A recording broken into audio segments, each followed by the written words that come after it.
An enormous update has arrived to the game that I previously described as having the best CQB in any tactical shooter on the internet. It's time to take another look at Ground Branch.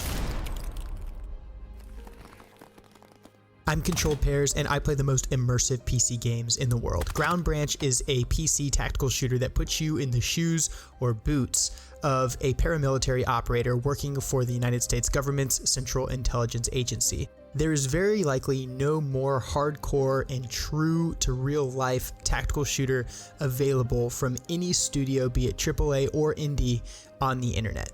And I say that because Ground Branch is committed to realism on a micro level in such a detailed way as cannot be matched by any other game that comes to mind.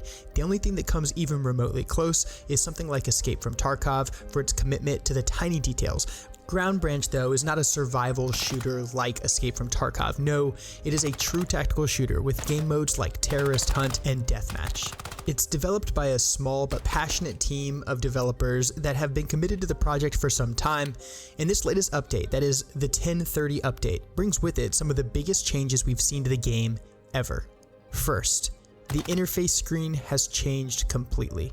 When you customize your profile, your weapons kit, your gear kit, and your outfit, you have new ways to save each one of those preferences. Whereas in the past you could manipulate these options, there wasn't really intuitive ways to save your loadout. Now you can save a profile, which is the character and the way he appears and the beard on his face and the model that you've selected to identify him as an avatar. You can also save the way the weapon is set up, so your individual weapons kit, whether you choose to equip something like an M4 or an MP5 or an FAL or an AKM. You can also select a gear kit, so exactly what sort of chest rack you're wearing, how many grenades are on it, how many magazines are in the pouches, how many breaching charts have you selected. You can also now customize your outfit and then save that outfit as part of this interface screen update and as part of a profile for your character. If you're going to do a night map where you're going to be doing some maritime operations aboard a ship, you might want to wear something that's all blacked out. If you're playing a period role-playing sort of game, something like in Vietnam, you might want a chest rack and then some army green. Something more modern, you want a tier 1 level assaulter, then perhaps you want to select something that's a more traditional plate carrier with a ranger green sort of loadout. All of this is now available based off the overhauled interface screen, which adds a new layer of realism and a new layer of customization that allows you to be even more committed to the character and to the experience that you're delivering yourself. They've also added an encumbrance system. In the past, you could run around for an unlimited amount of time. You could hold your weapon completely still and move through the environment as though there was no weight bearing down at you at all. Now there's a meter where you can measure exactly how much weight your character is carrying around. And so if you're wearing a chest rack without a plate in it with less magazines and less equipment, you're going to move in a different way and have different inertia when you start and stop. Perhaps the biggest change with the new encumbrance system is that of arm strength and the ability to steady your aim. Now, if you hold your weapon at the high ready or aim down the sights for an extended period of time, your arms are going to get tired and the weapon is going to begin to sway in a realistic way. But you also now have the ability to steady your aim. So even if you are a little overburdened and even if your weapon is moving around a little bit and you can't quite get that perfect sight picture for a brief moment, you can slow down that sway and hold your weapon more steadily to get off that crack shot. There's weapon inertia now, so as you traverse left and right, your player can't just use his superhuman strength to stop the weapon on a dime and hold it completely still. Instead, as you move around corners and you whip the weapon around, the weapon's going to travel laterally left, right, and up and down. There's player inertia, as I previously alluded to, so as you start and stop, you'll slide around a little bit more. You can feel the energy of the character trying to start and stop and slow himself down and speed up and go around corners, and it feels very convincing. There's been a general HUD update, so it just looks better while you're in the game if you are viewing HUD elements. And there's also some dynamic lighting and interactive lights that have been added to the game. This is actually a pretty big update. Now you can turn on and off the light switch that is external to many buildings. You can also engage lights with pistols and rifles and knock those lights out to turn off the lights and gain an advantage over your adversaries. Dynamic lighting is just one more complex problem that you have to solve as you play Ground Branch that adds to the detailed nature of its close quarters battle systems. There's a couple new maps. First, Creek. It's a woodlands map that is pretty large in scale, has beautiful ambient sounds, really convincing lighting and beautiful textures, and it puts you on the high ground that is on either side of a creek that bisects this large objective area. And there's some tunnels and some woodworks throughout the map, as well as some cottages and cabin style structures in the center of it. It's a great map for terrorist hunt or even some PvP modes. There's also a paintball map that's gotten an art pass and looks really good.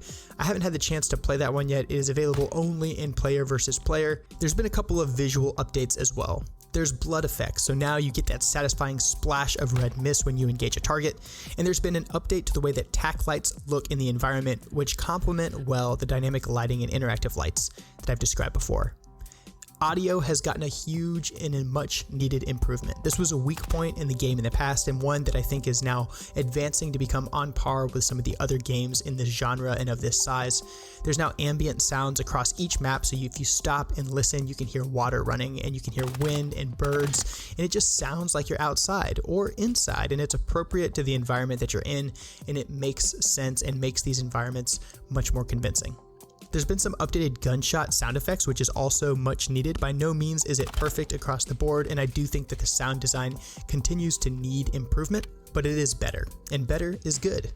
A brand new sound feature that does affect gameplay and is included is acoustics, specifically with respect to walls, windows, and whether you're inside or outside. So if you hear a sound around a corner, it's going to sound different and further away, and there's going to be some reverb if it's inside and you're outside, or if it's through a wall on the other side of a building.